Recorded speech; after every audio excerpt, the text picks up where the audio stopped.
नमस्ते। यो हो टटका बहस। बहसमा हुनुहुन्छ जितेन्द्र महासेठजी। उहाँ जनकपुरका चिर परिचित युवा व्यवसायी हुनुहुन्छ। उहाँ करिब 1.5 दशकदेखि जनकपुरमा व्यवसाय गर्दै आइरहनु भएको छ। उहाँ हालै सम्पन्न जनकपुर उद्योग वाणिज्य सङ्घको गरिमामय अध्यक्ष पदमा भारी मतले विजय हुनुभएको छ।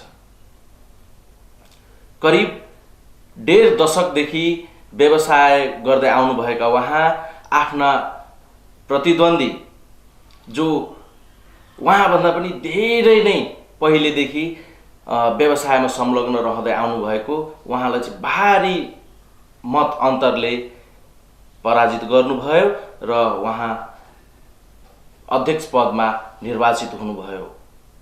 उहाँलाई अहिलेका युवा पुस्ताका व्यवसायीहरूले एकदमै मन पराउनुहुन्छ। उहाँ युवा व्यवसायीहरूको मनका ढुकढुकी हुनुहुन्छ। उहाँ चम्किला उदाउँदा जनकपुरका व्यापारी हुनुहुन्छ। उहाँ अध्यक्ष पदमा निर्वाचित भइसके पश्चात यो नयाँ वर्ष 2078 को आज हामी सुरुवातमै छौँ। सर्वप्रथम म दर्शकहरूलाई यो टटका बहसको तर्फबाट नयाँ वर्ष 2078 को हार्दिक मङ्गलमय शुभकामना व्यक्त गर्दै जनकपुर उद्योग वाणिज्य सङ्घ अब के गर्ने, कसरी यहाँका व्यवसायहरू एकदमै सफल ढङ्गबाट चल्नेछ र व्यवसायीहरूलाई व्यवसायप्रति कसरी उत्प्रेरित गराउन सकिन्छ लगायत व्यवसाय क्षेत्रमा देखिएका विकृति विसङ्गतिहरूप्रति महासेठजी कसरी अघि बढ्नुहुन्छ त्यसतर्फ ध्यान केन्द्रित गर्दै आजको बहसमा उहाँसँग हामीले व्यवसायसँग जोडिएका अन्य विषयहरू पनि उठान गर्ने नै छौँ। त्यसभन्दा पहिला उहाँलाई स्वागत गरौँ। हजुरलाई नमस्ते। नमस्ते, म जितेन्द्र महासेठ, जनकपुर उद्योग वाणिज्य सङ्घको भर्खरै सम्पन्न भएको चुनावमा नवनिर्वाचित अध्यक्ष। के छ त अहिले, कस्तो लागिरहेछ तपाईँलाई? राम्रै लागिरहेछ र के छ भने कि अलिकति यो अब 3 वर्षको कार्यकाल जिम्मेवारी कसरी निर्वाह हुन्छ अलि गम्भीर पनि छु। तपाईँ कति वर्षदेखि ठ्याक्कै भनिदिनुहोस् त, कति वर्षदेखि तपाईँ व्यवसायमा हुनुहुन्छ? म 2061 सालदेखि लगभग 16 वर्ष भइसक्यो व्यवसायमा संलग्न छु। हजुरको फर्महरू के मेरो लगभग 8वटा फर्महरू छ, मेरो र मेरो फ्यामिली सहित। हजुर। र खास मेरो व्यवसायको सुरुवात 2061 सालमा म खेलकुद सेक्टरबाट बिलोङ गर्छु। सिधौरे करातेको राष्ट्रिय खेलाडी पनि, पूर्व राष्ट्रिय खेलाडी पनि छु र त्यही भएर स्पोर्ट्स ब्याकग्राउन्डबाट स्पोर्ट्सको पसल एसएम स्पोर्ट्स भनेर 2061 सालमा खोलेँ। त्यसपछि फेरि आफ्नो एनसेल लन्च हुँदाखेरि एनसेलको सम्पूर्ण व्यवसायहरू, एनसेल प्रडक्टहरूको व्यवसायमा संलग्न भएर अहिले पनि छु। तपाईँ अहिलेसम्म आइपुग्दाखेरि व्यापारीहरूबाट, अग्रजहरूबाट र तपाईँभन्दा पछि तपाईँभन्दा पनि पछिका जुन युवा व्यवसायहरू हुनुहुन्छ उहाँहरूबाट तपाईँले चाहिँ के कस्तो सहयोगहरू प्राप्त गरिरहनु भयो? निश्चित रूपमा मैले जब यहाँ कोषा अध्यक्षमा उम्मेदवारी दिए त्यो बेला धेरै चुनाव कसरी लडिन्छ, कोसँग भेट्नुपर्छ, कसरी चुनाव लड्ने, त्यस केही कुराहरू पनि थाहा थिएन। तैपनि जुन एउटा खेलकुद सेक्टरबाट र जुन बजारमा एउटा चिनाजानी थियो र एउटा व्यावसायिक ब्याकग्राउन्ड तयार भइसकेको थियो, त्यो हिसाबले सम्पूर्णले अग्रजहरूले आशीर्वाद दिएर र हाम्रो युवा पुस्ताहरूले माया गरेर मलाई कोषाध्यक्ष पदमा जिताउनु भयो। र कति कार्यकाल बिताउनु भयो? मेरो कोषाध्यक्षमा 3 वर्ष र अहिले वर्तमान महासचिव पनि हो। जबसम्म शपथ ग्रहण हुँदैन तबसम्म महासचिव, निर्वाचित अध्यक्ष। जम्मा तपाईँको यो वाणिज्य सङ्घमा यो लगायत 3 कार्यकाल हुँदैछ, तेस्रो कार्यकाल हुँदैछ। तपाईँले आफ्ना प्रतिद्वन्दीलाई चाहिँ भारी मत अन्तरले विजय गर्नुभएको छ। यो त एउटा पाटो हो। अहिले तपाईँहरूको शपथ ग्रहण पनि भइसकेको अवस्था छैन। त्यस लगतै तपाईँको यो वाणिज्य सङ्घको, जनकपुर उद्योग वाणिज्य सङ्घको वरिष्ठ उपाध्यक्ष पदका उम्मेदवार सुरेन्द्र भण्डारीज्यूले तपाईँको निर्वाचन अधिकृतलाई पनि समेटेर निर्वाचन समितिमा पनि होइन धाँधली भएको भनेर चाहिँ निवेदन हाल्नु भएको छ, जिल्ला प्रशासनमा पनि हाल्नु भएको छ। यो चाहिँ वास्तविकता के हो? कति मत तपाईँको व्यापारीहरूको छ र उहाँले चाहिँ किन धाँधली भएको भनेर आरोप लगाइरहनु भएको छ? हेर्नुहोस्, यसमा कुरा गर्दाखेरि म जब काउन्टिङ सुरु भयो राति 10:30 बजेदेखि म आफ्नो अध्यक्ष पदको काउन्टिङमा थिएँ र मतगणना मेरो लगभग बिहान सम्पन्न भयो। सम्पन्न भइसकेपछि त्यो बेलासम्म कुनै विवाद थिएन र म उता लगभग 10-11 बजेतिर वरिष्ठ उपाध्यक्षको काउन्टिङमा विवाद भयो भनेर जानकारी आयो।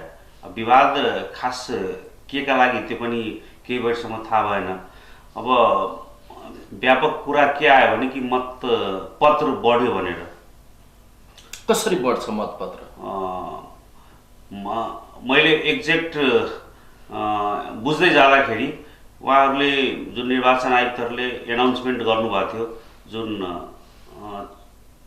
4411 उहाँहरूको भनाइ 4311 तर निर्वाचन आयुक्तको भनाइ कि म 4411 गरेको थिएँ भनेर। त्यो कुरामा कतै न कतै विवाद भएको।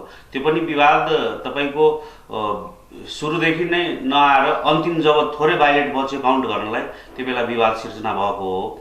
100 मत लगभग मोटामोटी 80 भन्दा 100 मत तर यो अनुसन्धानको विषय हो। अदालत गए पनि अध्यक्ष पदमा त विवाद छैन। मेरो 1337 मतको डिफरेन्स छ। 100 मतले केही हुनेवाला छैन। जहाँ क्लोज तपाईँको प्रतिस्पर्धा थियो त्यहाँ फरक पर्न सक्छ त्यसले। तैपनि यसमा जति अधघट्टीहरू छ, एनाउन्स गर्न मिस्टेक भयो या बुझ्न मिस्टेक भयो, त्यो एउटा छुट्टै पार्ट हो। उहाँहरूले त भनिरहनु भएको छ हामी उम्मेदवारहरूले नै मुचुल्कामा पनि हामीले सही छाप गरेर 4311 मै हामीले चाहिँ क्लोज गरेको। यो कुराहरू त मिडियाहरूमा पनि तपाईँहरूले सुनिरहनु भएको छ नि त। मिडियाहरूमा पनि आइरहेको छ, जनकपुरको मिडियादेखि राष्ट्रिय मिडियाहरूले पनि यो विषयलाई चाहिँ केही हदसम्म इस्यु उठाएकै छ। वरिष्ठ उपाध्यक्षको पदमा चाहिँ यसरी थोरै मत अन्तरले चाहिँ विजय र हार भएको हुनाले चाहिँ यो कुराहरू आएको हुनसक्छ, त्यो आफ्नो पाटो हो। तर सरसर्ती बुझ्दै जाँदाखेरि अब तपाईँसँग म यो विषयमा धेरै कुरा गर्न त चाहन्न, तर जिज्ञासा त हुन्छ। जनता तपाईँलाई अहिले देखिरहनु भएको छ टेलिभिजनमा। जनताले चाहिँ अब हाम्रो अध्यक्षजीबाट चाहिँ अध्यक्षजीले चाहिँ टेलिभिजनमा बोलिरहँदा अध्यक्षजीले चाहिँ के भन्नुहुन्छ भन्ने त खुल्दुलीको विषय हुन्छ। एकदम निश्चित रूपमा के छ, यदि त्यो अदालतमै गए पनि या जिल्ला प्रशासनले तपाईँको निर्वाचन आयुक्तहरूले नै यो विषयमा चाहिँ अध्ययन वा अनुसन्धान गरेपछि थोरै मतले हार र जित भएको अवस्था देखिँदा त्यो मतपेटिका वास्तवमा 4311 नै भयो भने त्यो बदर हुन्छ। अब यो कानुनले निर्वाचन सम्बन्धी के व्याख्या गर्छ, कसरी गर्छ, त्यो म कानुनको विद्यार्थी पनि धेरै मलाई थाहा छैन। तर एउटा बुझ्नुपर्ने कुरा के हो भने कुनै पनि हालतमा यो जुन कुनै पनि हालतमा हुनसक्छ, एनाउन्स गर्न मिस्टेक हुनसक्छ, क्यालकुलेसनमा मिस्टेक हुनसक्छ, त्यतातिर पनि म जान चाहन्न। तर त्यो मतपत्रको अधघट्टी हुन्छ, सबैको अगाडि सिल भएको हो। जुन बेला निर्वाचन सम्पन्न हुँदाखेरि बेसी अदालतमा जाँदा पनि त्यो अहिले जनकपुर उद्योग वाणिज्य सङ्घमा तपाईँको प्रहरीको कमान्डमा जिल्ला प्रशासनले लाछाप गरेर एउटा बाकसभित्र सबै सम्पूर्ण मतपत्र र त्यो लाछाप गरेको सम्पूर्ण जुन अधघट्टीहरू राख्नुभएको छ, बेसी त्यो काउन्ट हुनसक्छ। त्यो काउन्ट भयो भने त्यसले जे निर्णय दिन्छ त्यो पानीको पानी हुन्छ। त्यो निर्णय मान्ने हुन्छ? एकदम मान्य हुन्छ, 100% मान्य हुन्छ। ल त्यसो भए यो अहिले तपाईँले यो आफ्नो व्यवसाय लगायत जनताहरूलाई चाहिँ यस विषयमा प्रस्ताव दिनुभएकोमा धेरै धेरै धन्यवाद। र अब तपाईँले के कसरी चाहिँ कार्यभार अगाडि बढाउनुहुन्छ वाणिज्यसँग? निश्चित रूपमा म अब जिम्मेवारी लिन आतुर पनि छु, किनभने मलाई 3 वर्ष व्यवसायहरूको लागि धेरै काम गर्नुपर्छ। 3 वर्ष एकदम छोटो समय लागिरहेको छ। त्यही भएर एक दिन पनि नष्ट नगरेर म जिम्मेवारी लिन र मेरो जुन कार्य समितिहरू अझै पुरा गर्न बाँकी छ।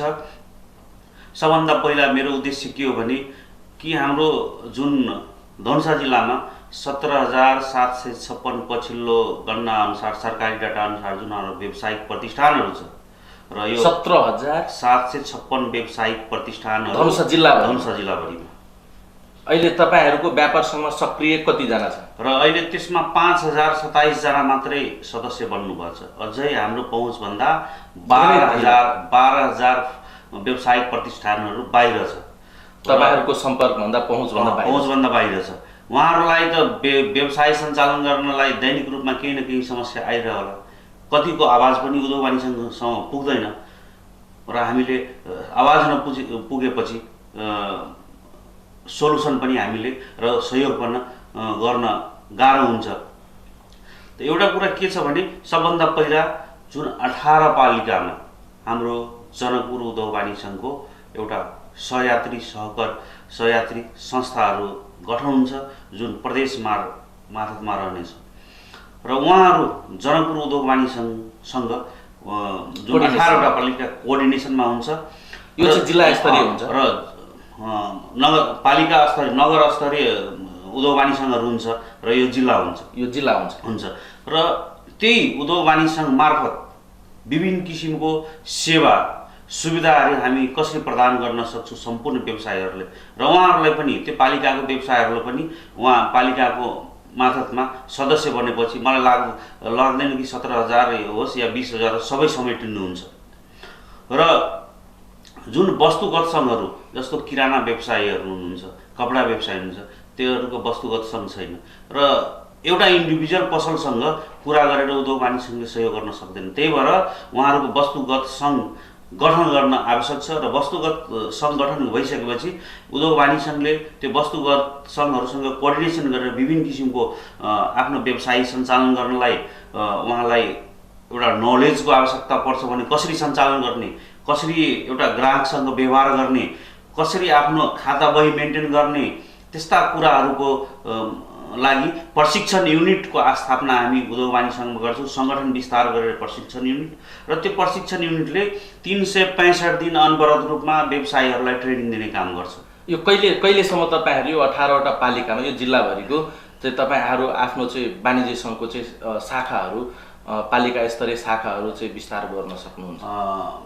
अब धेरै चाँडो हुन त गाह्रो छ, तर 6 मन्थमा यो सबै कुरा हुन्छ। 6 मन्थमा एकदम गरिसक्नुहुन्छ? एकदम लेखेर राख्नुहोस्, अर्को 6 मन्थपछि इन्टरभ्यू दिँदाखेरि हाम्रो 18 पालिकामा सङ्गठन हुन्छ एकदम। अनि अहिले चाहिँ अब व्यापारीहरूलाई हामीले यसो हेर्दाखेरि चाहिँ यो लकडाउन पछिको अवस्था हेर्दाखेरि चाहिँ व्यापारहरू चाहिँ धेरै नै ओह्रालो लाग्दै गएको अवस्था छ। व्यापार भनेको उकास्नुपर्ने अवस्थामा तल झरेको ओह्रालो लागेको अवस्था छ।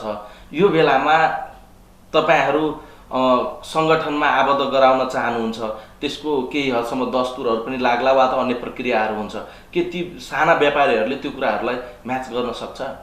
म एउटा कुरा के प्रश्न भन्नु भने, तपाईँले लकडाउनको कुरा गर्नुभयो, म त्योभन्दा पहिला पनि 5 वर्ष पछाडि फर्किन चाहन्छु। र अहिले यो नेपालकै कति सन्दर्भमा नेपालकै र कति सन्दर्भमा जनकपुर धामलाई मात्रै मार परेको अवस्था छ। सबभन्दा पहिला भुइँचालो 2072 सालमा आउँदाखेरि 5-6 महिना सम्पूर्ण नेपाल अस्तव्यस्त थियो, एउटा कुरा त्यो। दोस्रो तपाईँको त्यसपछि मधेस आन्दोलन भयो र यो 22वटा 20वटा जिल्लामा पुरै 6 महिना यस्तो कहीँ आन्दोलन थियो कि 6 महिना सम्पूर्ण सटरहरू बन्द थियो। जोड्नुहोस्, 1 वर्ष भयो। त्यसपछि तपाईँको यहाँ हाम्रो जब बाटोघाटो अल्पत्र अवस्थामा थियो त्यो बेला हामी नगरपालिकालाई प्रेसर दियौँ र अनुरोध गऱ्यौँ कि हाम्रो व्यवसायहरू बिरामी हुँदैछ। यो डस्टले गर्दाखेरि सम्पूर्ण जनकपुरको त्यही अवस्था थियो र उहाँको व्यवसाय त्यतिकै रोड नबनेपछि धरापमा आउने अवस्था, किनभने मार्केटमा कुनै ग्राहक छिर्न मान्नुहुन्थेन, बाहिरको पनि मन्दिर दर्शन गऱ्यो उतैबाट फेरि लाग्नुहुन्थ्यो। र त्यो समस्याहरूलाई गर्दाखेरि नगरपालिकाले एक्सनमा आएर सम्पूर्ण तपाईँको बाटोघाटोको निर्माणको थालनी गर्नुभयो। त्योमा पनि 6-7 महिना त त्यतिकै 6-7-8 महिना टिके होला त व्यापारीहरू त्यो बेला। अनि त्यसपछि यो कोभिडको 1 वर्ष, यो लगभग 5 वर्षमा 2.5 वर्षदेखि 3 वर्ष त यो व्यवसाय बन्दै भएको अवस्था थियो।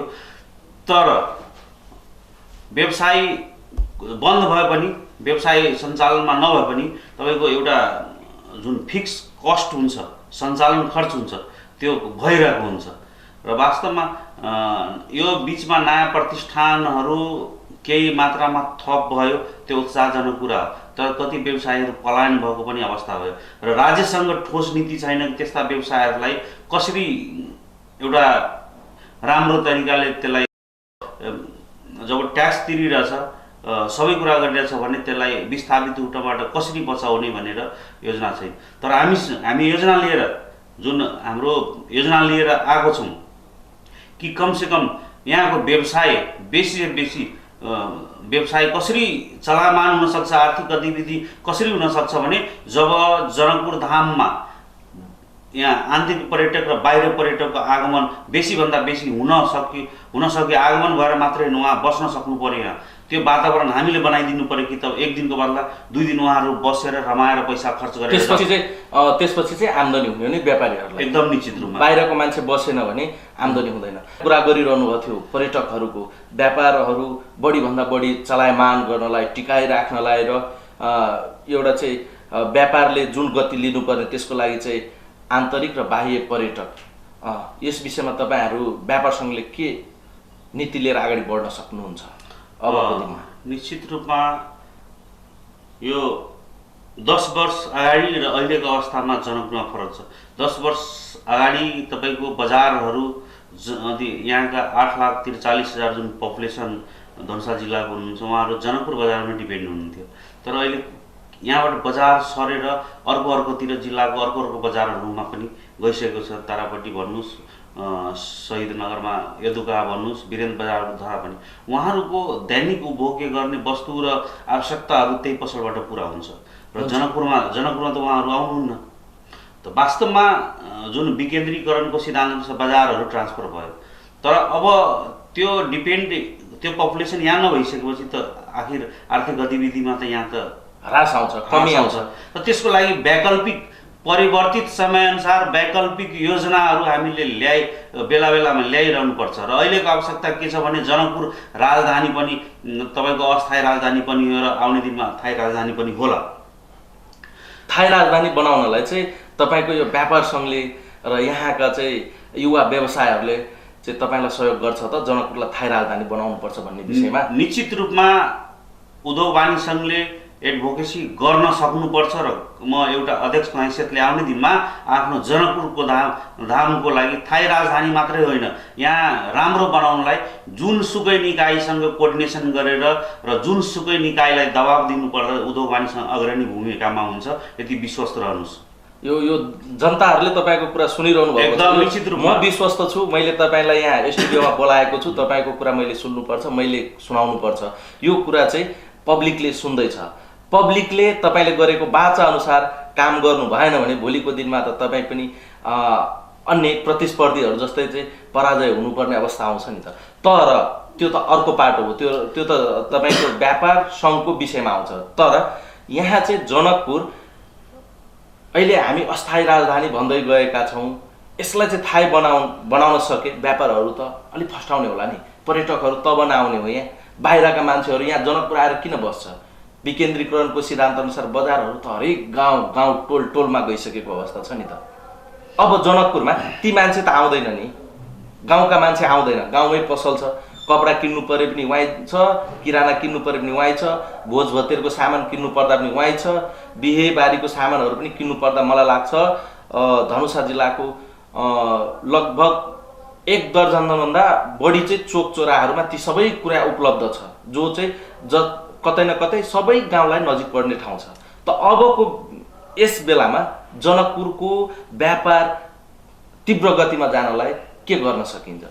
निश्चित रूपमा सबभन्दा पहिला जुन हाम्रो अहिले कोभिडको असर छँदैछ र हाम्रो नाकाहरू बन्दै अवस्थामा छ र कमसेकम ट्रेन पनि सुचारू भयो भने 5000 मान्छेको आवागमन जनकपुरमा दैनिक रूपमा हुन्छ र लगभग धेरै सेक्टरका तपाईको व्यवसायहरू यो 5000 को आवागमन भएपछि आर्थिक गतिविधि बढ्छ। एउटा कुरा त्यो। अर्को कुरा के हो, राजधानी पनि एउटा पाटो हो, यहाँको व्यवसायी आउने दिनमा र गतिविधि अरू मान्छेहरूको अरू जिल्लाहरूबाट आउने मान्छेहरूको गतिविधि यहाँ बढ्छ, आवागमन बढ्छ। त्यो राजधानी एउटा पनि पाटो हो, त्यसमा उद्योग वाणिज्यले गर्न सक्नुपर्छ र गर्नु पनि पर्छ। तेस्रो कुरा, यहाँको जुन सरकारी डाटा अनुसार, जुन लकडाउनभन्दा पहिलाको डाटा अनुसार 5 लाख पर्यटक यहाँ आउँछ, त्यसमा लगभग 4.25 लाख पर्यटक भारतको र लगभग 70 देखि 75 हजार अरू मुलुकको पर्यटकहरू जनकपुर धाममा आउँछ। अनि यो 5 लाखलाई जब अवस्था नर्मल भएपछि 5 लाखलाई 10 लाख हामी कसरी बनाउन सक्छौँ त्यो, र त्यो 10 लाख आएर मात्रै हुँदैन, त्यो 10 लाखलाई 1-2 दिन बसाएर यहाँ कसरी राख्न सक्छौँ, त्यसको लागि यहाँको हाम्रो जानकी मन्दिर, 52 कुटी 72 कुण्ड, धनुषा धाम, नेमुवाटोल धौलीको जुन तीर्थङ्करहरूको जुन जैन धर्मको तीर्थङ्करहरूको जुन एउटा 19औं तीर्थङ्कर छ, त्यो कुराहरूको हामीले प्रचार प्रसार जोड्न सक्नुपर्छ। धार्मिक र पर्यटकीय स्थलहरूको पनि विकास गराउन तपाईँ व्यवसायहरू चाहिँ एकत्रित भएर लाग्नुहुन्छ, एकजुट भएर अघि बढ्नुहुन्छ। एकदम आजको आवश्यकता पनि हो। यो हाम्रो आर्थिक गतिविधि बढाउन र आर्थिक गतिविधि चलायमान राख्नलाई यो आजको आवश्यकता पनि हो र त्यो गर्नुपर्छ र गर्छु पनि। अहिलेको परिस्थितिमा हामीले हेर्दाखेरि धेरै व्यवसायहरू तपाईको व्यवसायको भाषा नबुझेको जस्तो कतै न कतै हामीलाई भास भइरहेको छ। व्यवसायहरूले आफ्नो जुन हिसाबले गति लिनलाई, व्यवसायलाई निरन्तर चलाइराख्नलाई जुन हिसाबले उनीहरू पब्लिकसँग गर्नुपर्ने व्यवहार लगायतका कुराहरू छन्, त्यसप्रति चाहिँ उहाँहरू अपरिपक्व देखिनु भएको जस्तो मलाई लाग्छ। त्यो हामी आम जनतालाई त्यस प्रकारको फिल पनि भइरहेको छ। यो जनकपुर मात्रै होइन, यो जिल्लाभरिका कुरा गरौँ हामी, किनभने तपाईँ त अब जिल्लाको चाहिँ यो संस्थाको जिल्लाको कार्यभार सम्हालेको अवस्था छ। त्यसैले जनकपुर त तपाईँले गर्नुहोला, यहाँ बस्नुहुन्छ, तपाईँको व्यापारिक प्रतिष्ठानहरू यहाँ छ, तपाईँले यहाँको व्यापारीलाई राम्रो बनाउन सक्नुहोला। तर यसभन्दा बाहिरका, यो राजधानीभन्दा बाहिरका व्यापारीहरूलाई कसरी समेटेर लैजान सक्नुहुन्छ? निश्चित रूपमा जनकपुर धाम उद्योग वाणिज्य एउटा सम्पूर्ण जिल्लाको व्यवसायहरूको प्रतिनिधित्व गर्ने संस्था हो, निजी सेक्टरको प्रतिनिधित्व गर्ने संस्था हो र हामीले गर्ने व्यवहार, यहाँ पर्यटक कसरी आउने, हामीले गरेको व्यवहार र एउटा अतिथि देवको भावना लिएर अगाडि बढ्यो भने, यहाँबाट गए र उहाँको मन जित्न सक्यो भने, यहाँ जुन मान्छे यहाँबाट गइसकेपछि राम्रो उहाँले ट्रिट पाउँदाखेरि उहाँले फेरि फर्केर एउटा घुम्ने गन्तव्य स्थलको रूपमा, त्यो त जनकपुरमा होला, तर यसभन्दा अन्य ठाउँको यो जिल्ला मैले भर्खर भनेको थिएँ कि 18 पालिकामा हाम्रो सङ्गठन विस्तार गरेर त्यो मार्फत यो ट्रेनिङमा सम्पूर्ण कुरा आउँछ। व्यवसाय कसरी सञ्चालन गर्ने, ट्रेनिङ दिनुहुन्छ? निश्चित रूपमा व्यवसाय कसरी सञ्चालन गर्ने, कुनै पनि व्यवसायबाट चाहिँ तपाईको ग्राहकहरू चाहिँ असन्तुष्ट हुने वा चाहिँ अब मत भिन्नता मुटमुटावको अवस्था आउन नसक्ने वातावरण सिर्जना गरेर व्यवसाय चलाउन तपाईहरूले चाहिँ निर्देशन दिनुहुन्छ। व्यवसाय एकदम एउटा तर अर्को कुरा अब म जोड्छु है, किनभने अब हामी यस बहसको हामी अन्तिम अन्तिम समयमा आइपुगेका छौँ। तपाईँसँग म धेरै कुरा अब गर्दिनँ, अब एउटा कुरा मात्रै गर्छु। मैले बुझेअनुसार, जानेअनुसार र केही व्यापारीहरूको गुनासो हो त्यो, त्यसलाई चाहिँ तपाईँले अब कसरी समाधान गरेर लैजानुहुन्छ? विगतमा व्यापार सङ्घमा जति अध्यक्षहरू आए वा त कार्य समितिमा आए, उहाँहरूले आफ्नो व्यवसायलाई चाहिँ अरू नयाँ व्यवसायहरूले धक्का दिने अवस्था आएपछि उहाँको चाहिँ सामानहरू चाहे ट्रकहरू पक्राउ गर्ने, नियन्त्रणमा राखिदिने अनि त्यसप्रति आफ्नो श्रद्धा बटुल्नलाई आफैले फसाइदिने अनि म चाहिँ तपाईँको गाडी छुटाइदिन्छु भनेर ठुलो रकम चलखेल गरेको बुझिएको हुनाले अब त्यस पदमा तपाईँ जानु भएको छ। यस कुरालाई कसरी मध्यनजर राख्नुहुन्छ, कसरी अगाडि बढ्नुहुन्छ यस विषयमा? यस्तो त अब तपाईँ आइसकेपछि, तपाईँ युवा व्यवसायी हो, तपाईँ आइसकेपछि यस्तो कुरा त दोहोरिनु हुँदैन नि। सबभन्दा पहिला यो दोहोरिनुभन्दा यो आरोप होला या व्यक्तिगत रूपमा कसैले गरेको होला, साङ्गठनिक रूपमा, र मैले सङ्गठनमा जुन 6 वर्ष जुन बिताएको छु समय, त्यसमा मैले त्यस्ता मैले गरेको छैन, म अरू पदाधिकारीलाई हेरेको पनि छैन, तर पर्सनली रूपले कोही गरेको हुन सक्छ। यदि एउटा छुट्टै पर्सनली गर्न सक्छ, तर तपाईहरुले देख्नु भएन एउटै संगठनमा जुन हाम्रो व्यवसायिकहरुको संगठन छ या सपोज कि यहाँको सुरक्षा प्रदान गर्ने प्रहरीको संगठन छ, त्यो संगठन भित्र पनि त कसैलाई हत्या गरिदिन्छ। त हाम्रो जुन यति व्यवसायीहरु छ कोही त्यस्तो प्रवृत्तिको हुन सक्छ, तर यहाँ 99% तपाईले देख्नु भएन, तपाईले देख्नु भएन, तर तपाईहरुले दुई कार्यकालमा देख्नु भएन। यो दोहोराउने कुरै आउँदैन भनेपछि तपाईहरुले त्यसरी लैजानु हो। यदि त्यस्तो होइन भने व्यापार संघको चुनावमा लाखौं लाख चाहिँ उम्मेदवारहरूले खर्च गरेको भने हामी आम पब्लिकको यहाँ बुझाइ छ, त्यसलाई अलिकति प्रस्ट्याइदिनु न, किन गरिन्छ त? एकदम तपाईले यथार्थ कुरा गर्नु।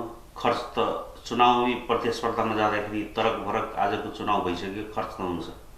तर मेरो सन्दर्भमा कुरा गर्नुहुन्छ भने पोस्टर पम्पलेटको बिल पनि अहिले म कहाँ आइपुगेको छैन। 2-3 वटा प्रेसमा छापेको बिल आएपछि कति खर्च भयो त्यो थाहा हुन्छ। जुन भेहिकलहरु थियो व्यवसायी साथीहरुले गाडीहरु सहयोग गरेको हो, फ्युल खर्च पनि समेत उहाँहरुले तिर्दिनु भएको हो। र त्यो दिन जुन बाहिरबाट यदि कोही भोट खसाउन आउनुहुन्छ भने त्यो खानाहरुको प्रबन्ध यथार्थ कुरामा भन्दैछु, त्यो कसैले सबैले गर्छ। तर त्यो पनि मलाई थाहा छैन, किनभने हाम्रो व्यवसायी साथीहरुले त्यो व्यवस्थापन गरिदिएको, त्यही भएर खर्च के भएको मलाई थाहा छैन। जानकारीका लागि धेरै धेरै धन्यवाद।